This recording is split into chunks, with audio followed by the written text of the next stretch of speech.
जय श्री कृष्णा। राधे राधे। आइए सुनते हैं फाल्गुन अमावस्या की व्रत कथा। फाल्गुन का महीना हिंदू पंचांग के अनुसार साल का अंतिम महीना होता है।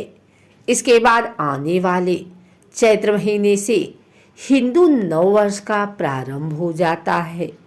फाल्गुन माह के कृष्ण पक्ष की अंतिम तिथि को फाल्गुन अमावस्या कहते हैं। फाल्गुन अमावस्या महाशिवरात्रि के पर्व के बाद आती है और हिंदू वर्ष की अंतिम अमावस्या होती है। यह अमावस्या सुख, संपत्ति और सौभाग्य की प्राप्ति के लिए विशेष फलदायी है। जीवन में सुख और शांति के लिए फाल्गुन अमावस्या का व्रत रखा जाता है।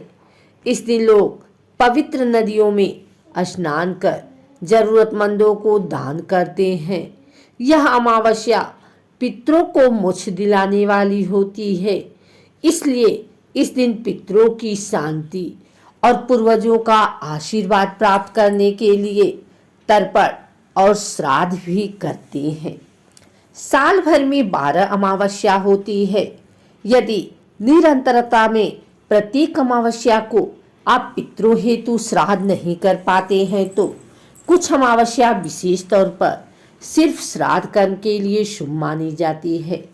फाल्गुन मास की अमावस्या उन्हीं में से एक है। आइए सुनते हैं फाल्गुन अमावस्या व्रत की पौराणिक कथा। माना जाता है कि जो व्यक्ति फाल्गुन अमावस्या के दिन व्रत रखता है उसके जीवन में कोई समस्या नहीं आती है और सुख समृद्धि में वृद्धि होती है। इस दिन पितरों का पूजन करने का भी विधान है। अमावस्या पर पितरों का पूजन करने से उनका आशीर्वाद मिलता है और उनकी आत्मा को शांति मिलती है। मान्यता के अनुसार आज के दिन गंगा में डुबकी लगाने और दान करने से कई गुना पुण्य फल की प्राप्ति होती है। एक दिन ब्राह्मण परिवार था जिसमें पति पत्नी और उनकी एक पुत्री थी। उनका जीवन सामान्य चल रहा था। वर्ष बीतते गए और पुत्री भी धीरे धीरे बड़ी होने लगी। बढ़ती आयु के साथ उसमें स्त्रियों के गुणों का भी विकास होने लगा था। वह अत्यंत ही सुंदर, सुशील और सर्वगुण संपन्न थी, लेकिन गरीब होने के कारण उसका विवाह नहीं हो पा रहा था। एक दिन उस ब्राह्मण के घर एक साधु महाराज पधारे। ब्राह्मण पुत्री की सेवा में साधु महाराज का मन बहुत प्रसन्न हुआ और उन्होंने कन्या को लंबी उम्र का आशीर्वाद तो दिया, लेकिन यह भी बताया कि उसके हथेली में विधवा योग है। इस बात से चिंतित होकर ब्राह्मण परिवार ने साधु से उपाय पूछा। तब साधु ने कुछ देर विचार करने के पश्चात अपने ध्यान के आधार पर बताया कि कुछ दूरी पर एक गांव में सोना नाम की धोबिन जात की एक महिला अपने बेटे और बहू के साथ रहती है, जो बहुत ही संस्कारों से संपन्न तथा पतिपरायण और निष्ठावान है। यदि यह कन्या उसकी सेवा करे और इसके विवाह में वह महिला अपनी मांग का सिंदूर लगा दे तो इस कन्या का विधवा योग मिट सकता है। साधु ने यह भी कहा कि वह महिला कहीं आती जाती नहीं है। यह बात सुनकर ब्राह्मणी ने अपनी बेटी से धोबिन की सेवा करने की बात कही। अगले दिन कन्या प्रातः काल उठकर सोना धोबिन के घर चली गई और फिर प्रतिदिन वह धोबिन के घर की साफ सफाई और अन्य सारे कार्य कर अपने घर वापस आ जाती थी। एक दिन सोना धोबिन अपनी बहू से पूछती है कि तुम तो सवेरे उठकर सारे काम कर लेती हो और पता भी नहीं चलता। तब बहू ने कहा, माँ जी, मैंने तो सोचा कि आप ही प्रातः उठकर सारे काम खुद ही खत्म कर लेती हैं।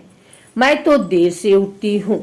इसके बाद दोनों सास बहू निगरानी करने लगी कि कौन है जो सवेरे ही घर का सारा काम करके चला जाता है। कई दिनों बाद धोबी ने देखा कि एक कन्या प्रातः घर में आती है और सारे काम करने के बाद चली जाती है। जब वह जाने लगी तो सोना धोबी उसके पैरों पर गिर पड़ी और पूछने लगी कि वह कौन है जो इस प्रकार छुपकर उसके घर में काम करती है। तब कन्या ने साधु द्वारा कही गई सारी बात बताई।